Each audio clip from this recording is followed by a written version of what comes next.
circles, running back this track again, right back where we started. We're like a broken record. This all seems so endless, always looping back again, skipping and repeating. We're like a broken record.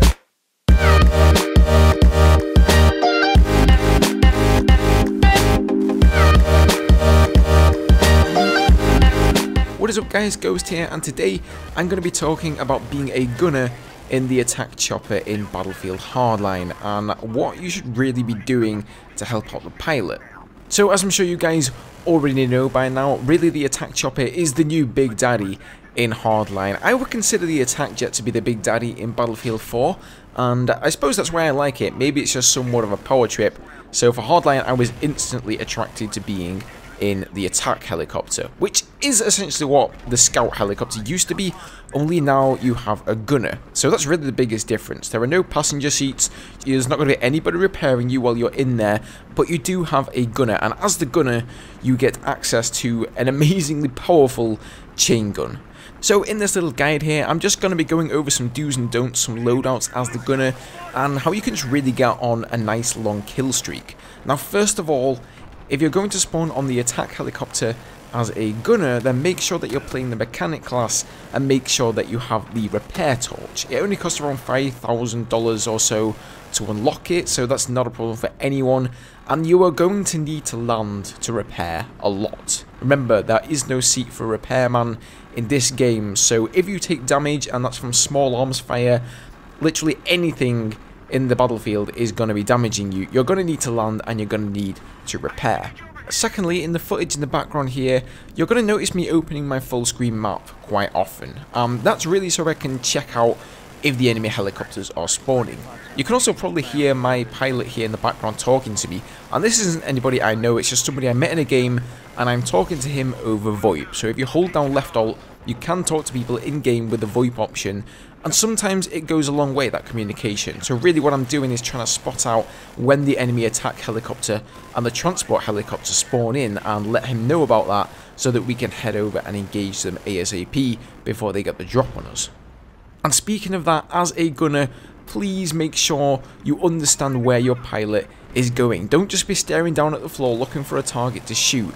All too often, I will be in the attack helicopter and I'll be trying to take out the enemy helicopter who also has a gunner, and my gunner will just be staring at the floor, you know, not really doing anything before he realizes what's going on. So make sure that you concentrate your fire on the vehicle that you're trying to take down.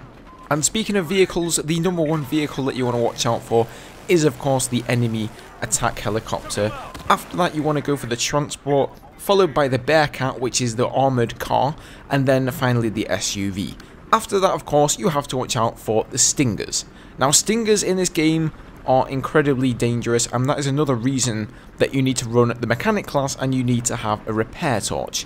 A Stinger does around 85 or 90 damage, at least I know that it disables you, and you can really only eat one of them.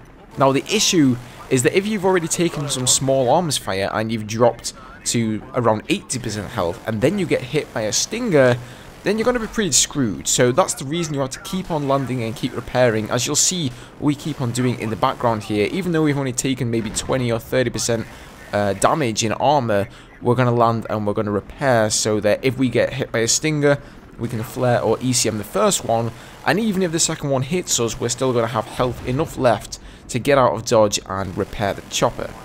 Now, when it comes down to loadouts as the gunner, you have two slots, the gunner optics and the gunner upgrade. Now, for the gunner optics, you start off with the zoom optics, which are pretty useless because sensitivity as a gunner, whether it be an attack helicopter gunner or the SUV gunner in Hardline, is ridiculously high. So zooming in with those optics pretty much means you can't aim at anything. So I would really go with the IRNV or the thermal optics, just so you can flick those on and off if you need to in a situation where it's hard to see an enemy, maybe he's below foliage, especially on a map like Everglades. As for the upgrade slot, my preference is the ammo belt. The ammo belt means you can fire for longer without the gun overheating. Other alternatives are the air cooler. Now, the air cooler doesn't stop you from overheating as fast, but when you do overheat, it takes less time for your gun to recover and start firing again. Now the reason I prefer the ammo belt over this is, for example, if we're focusing down a vehicle like the enemy attack chopper, that means that I can keep on firing for longer and get a really nice long burst off in conjunction with my pilot to take him down, or at least get him disabled. And that brings me to another point. When you're firing the weapon as the gunner, don't just keep spamming it all over the infantry, because you will get it overheated.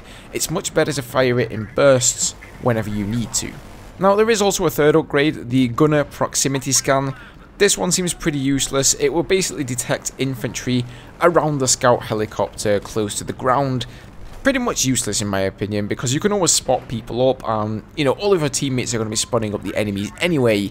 Believe me, you're going to have plenty of targets as the gunner, and you can also see enemy targets pretty easily from the sky even when they're not spotted. So I would take the ammo belt in a heartbeat over the proximity scan.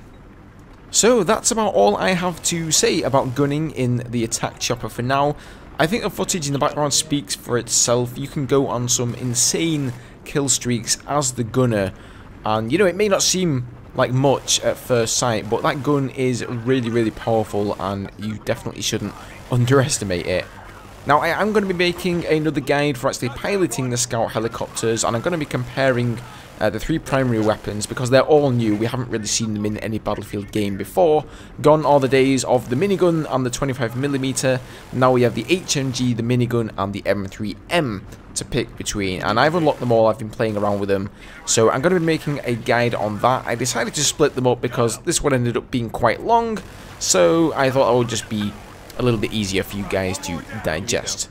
So hopefully this helps some of you guys out. I know a lot of you people who subscribe are pretty much vets of the Battlefield series, and a lot of this stuff may seem like common sense to you, but hopefully this helps some of you newer people out there, especially if Hardline is your first Battlefield game.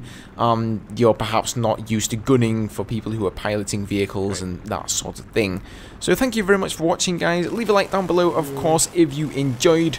And let me know what you thought in the comments section. Ask me any questions if you have any, and I'll see you guys in the next video.